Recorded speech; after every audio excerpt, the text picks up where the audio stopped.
Randy Urich, Chief of the Recreation and Natural Resources Branch. We're at Orwell Dam, which is near Fergus Falls, Minnesota.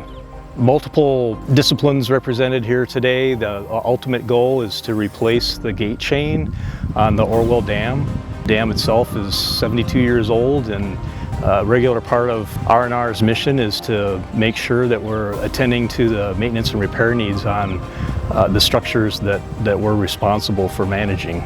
The Corps has a portfolio nationwide of 740 dams, and a regular dam safety program is a key component of managing those dams. The Recreation and Natural Resource Branch actually includes 3 different business lines. We have flood risk management, we have recreation, and we have environmental stewardship.